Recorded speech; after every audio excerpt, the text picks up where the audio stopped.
Hello everyone, this is Dharambisar here.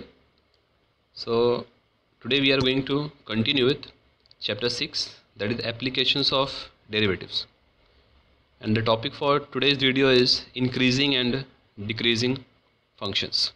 So let's start. So starting with the definitions. So we have an interval I, let I be an interval and the domain of the real function. It is defined the domain of real valued function f. Then the function f is said to be increasing. It is very clear.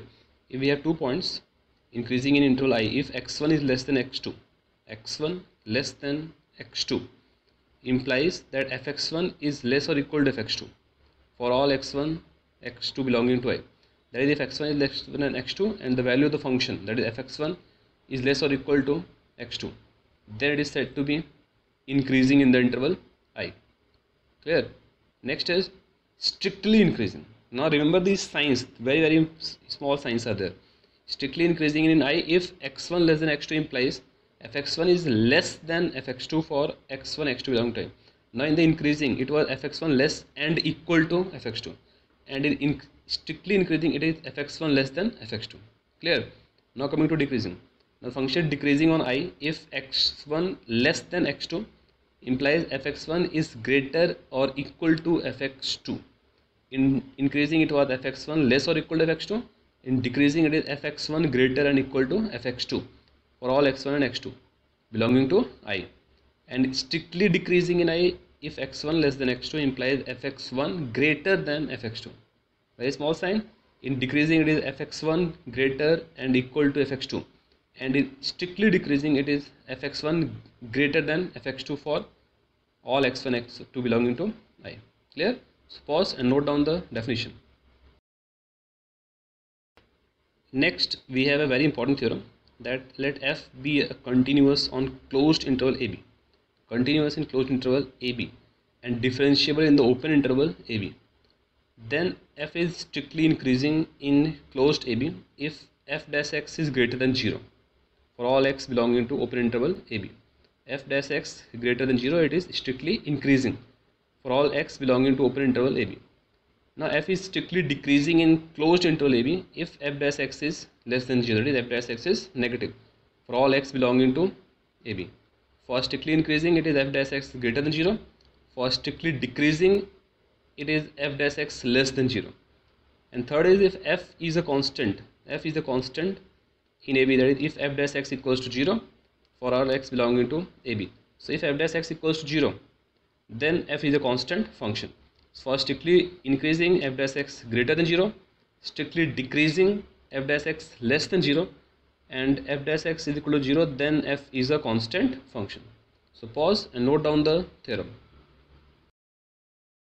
Now we have some important points, that there is theorem also which states that f dash x is greater than 0 if f dash x greater than 0 for x in any interval excluding the endpoint, that is open interval, and f is continuous in that interval, then f is strictly increasing. Simply the continuation of the previous theorem, that if f dash x is greater than 0, then f is strictly increasing, and if f dash x is less than 0, then it is strictly decreasing. Remember this point, if f dash x greater than 0, strictly increasing, f dash x less than 0 is strictly decreasing. And the second one is if f is strictly increasing or strictly decreasing in any interval I, then it is compulsory, necessarily, whatever you want to say, it is increasing or decreasing in I.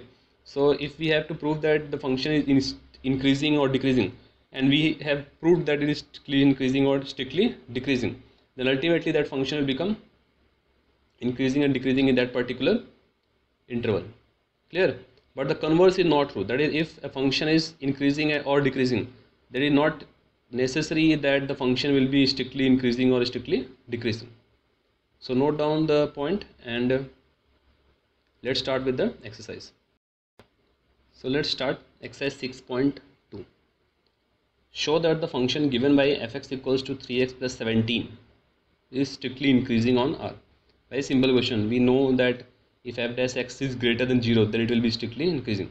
So fx is 3x plus 17. So differentiating we will get f dash x equals to what? 3. And this 3 is always greater than 0. So since f dash x is greater than 0, therefore the function is strictly increasing or half. Simple. So whenever we have to prove that the function is strictly increasing or decreasing, if we can prove by definition that if we can prove that f dash x is greater than 0 or less than 0, we can simply prove the function to be strictly increasing or strictly decreasing. So pause and note down the solution. Next is question number 3. Show that the function fx equals to sin x is strictly increasing in 0 to pi by 2, strictly decreasing in pi by 2 to pi, in neither increasing or not decreasing in 0 to pi. Clear? Now we have the function fx as sin x. So differentiating f dash x equals to what? Cos x.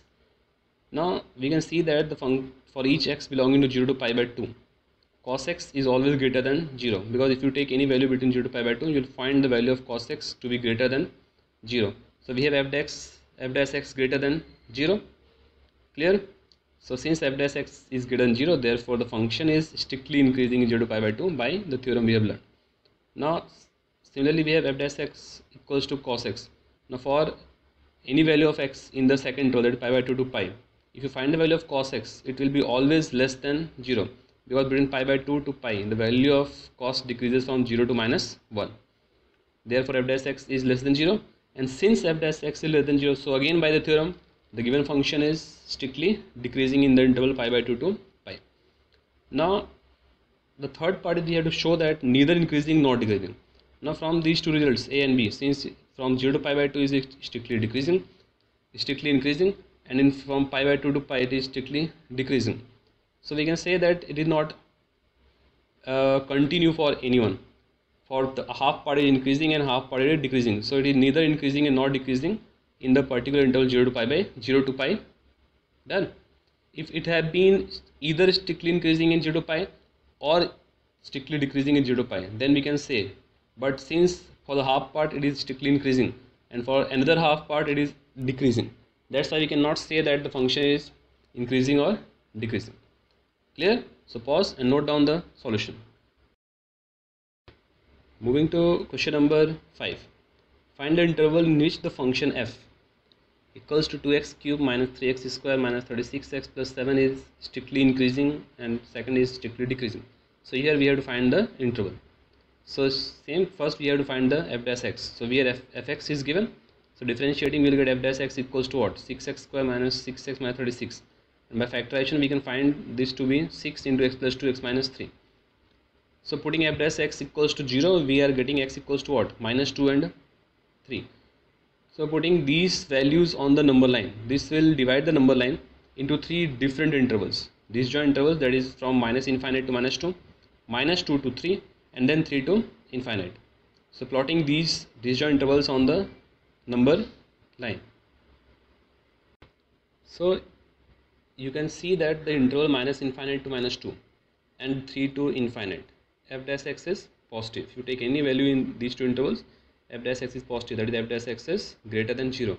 And for any value in the interval minus 2 to 3, f dash x is negative. Clear? So by the theorem we have the function f as strictly increasing in the interval minus infinite to minus 2 and 3 to infinite, because here f dash x is greater than 0. And the function is strictly decreasing in the interval minus 2 to 3, because f dash x is less than 0 in the interval. Clear? So pause and note down the solution. Moving to question 7. Show that the function y is equal to log 1 plus x minus 2x upon 2 plus x. Its condition is given that x is greater than minus 1 is an increasing function of x throughout the domain. So we have to show that the function is increasing. So y is equal to given log 1 plus x minus 2x upon 2 plus x. So differentiating, we are getting dy upon dx as, after simplification it becomes x square upon 2 plus x ka whole square. Now dy upon dx is equal to 0, since we have to check the increasing and decreasing. So x square upon 2 plus x whole square also 0. By cross multiplication we will get x square equals to 0. Clear? So x becomes 0 over here. Now since x is greater than minus 1 given in the question, so point x equals to 0 will divide the domain minus 1 to infinite into 2 different intervals, 2 disjoint intervals. First is minus 1 to 0 and second is x greater than 0. So taking the first one, when minus 1 less than x less than 0, we have x less than 0, and we always know that x square is square is greater than 0. So x greater than -1 implies 2 plus x ka whole square greater than 0. So we have y dash equals to x square upon 2 plus x square. Both numerator and denominator squares, so both are going to be 0. So in this case y dash is greater than 0. So it means it will be increasing. And second one, when x is greater than 0, x greater than 0 means what? X square greater than 0, and 2 plus x whole square is also greater than 0. Whole squares are always greater than 0. So again we have what? Y dash equals to x square upon 2 plus x whole square greater than 0.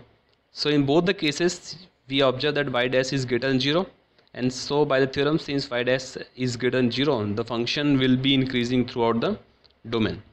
Clear? So pause and note down the solution. Moving to very important, which is question number 8. Find the values of x for which y is equal to x minus 2 whole square is an increasing function. So we have to find the values of x. So simply, since we have the value of y as x square minus 2x whole square after simplification, so differentiating, we will get dy upon dx as 4x into x minus 2 into x minus 1. So putting dy upon dx equals to 0, we are getting what? 3 values, x equals to 0, x equals to 2 and x equals to 1.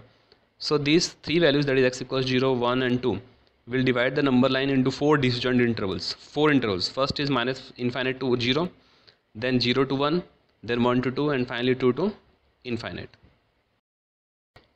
So if you look in the intervals minus infinite to 0 and 1 to 2, the value of dy upon dx equals less than 0. Take any values between minus infinite to 0 and 1 to 2, you will find that dy upon dx is 0. Therefore in this interval y is strictly decreasing in the intervals minus infinite to 0 and 1 to 2. Coming to the next one, in the intervals 0 to 1 and 2 to infinite, the value of dy upon dx is greater than 0. You can check it by putting any value between 0 to 1, 0 to 1 and 2 to infinite. So therefore the function is strictly increasing in the interval 0 to 1 and 2 to infinite. So our solution will be, we have to find the value of x for which the function is strictly increasing. Therefore the function is strictly increasing in 0 to 1 and for x greater than 2, that is between the interval 2 to infinite. Clear? So pause and note down the solution. Next is question number 11. Prove that the function f given by fx equals to x square minus x plus 1 is neither strictly increasing nor strictly decreasing in minus 1 to 1, interval minus 1 to 1. So let's check.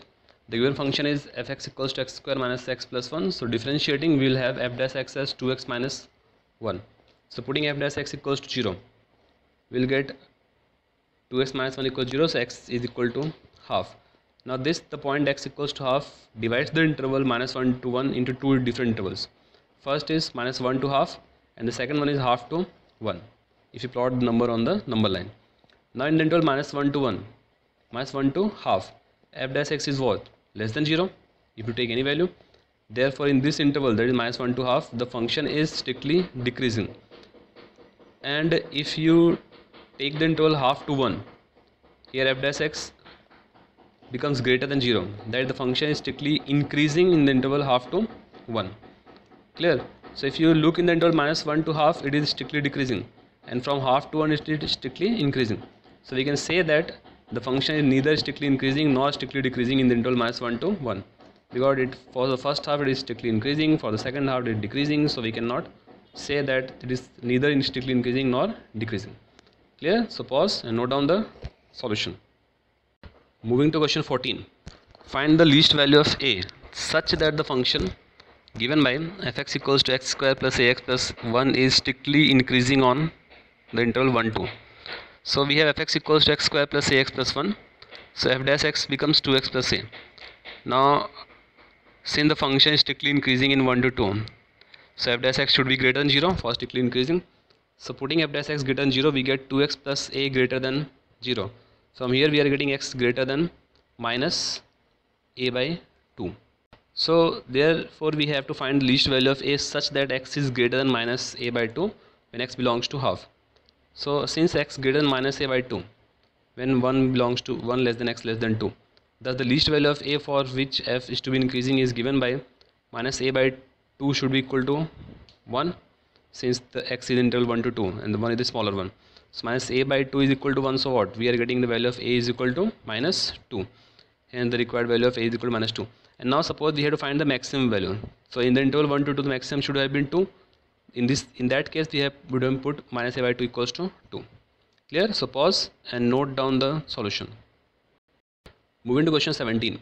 Prove that the function f given by fx equals to log of cos x is strictly decreasing on 0 to pi by 2 and strictly increasing on pi by 2 to pi. We have to check. So here fx equals log cos x, so differentiating f dash x equals to what? 1 upon cos x, and then for cos it is minus sin x. So minus sin x upon cos x, that is minus tan x. Now taking the first interval 0 to pi by 2. So in that interval tan x is greater than 0. Greater than 0 in 0 to pi by 2, always positive. Greater than 0, so minus tan x is what? Less than 0. Therefore we have f dash x what? Less than 0 in the interval 0 to pi by 2. So since f dash x is less than 0 in pi by 2, therefore f will be strictly decreasing in the interval 0 to pi by 2. First part is done. And for the second interval pi by 2 to pi, we know that in the second interval tan is negative. So tan x is less than 0. If tan x is less than 0, then minus of tan x will be what? Greater than 0. So in this case f dash x becomes greater than 0 in the interval pi by 2 to pi. Okay? So therefore by the theorem, the function is strictly increasing in the interval pi by 2 to pi. Very simple. So pause and note down the solution. Next is question 18. Prove that the function given by fx equals to x cube minus 3x square plus 3x minus 100 is increasing in R. Now we have fx equals to x cube minus 3x square plus 3x minus 100. So differentiating, we get f dash x equals to 3x square minus 6x plus 3. So after simplification, this f dash x becomes 3 into x minus 1 whole square. Now we know that whole square, that is x minus 1, is always greater than 0. Clear? So we can say that f dash x is always greater than 0 in the domain R, and the given function is increasing in R because f dash x is always greater than 0. Clear? So pause and note down the solution. So I hope I am clear. So solve the remaining sums of the exercise 6.2 and don't forget to solve the examples. Thank you and all the best.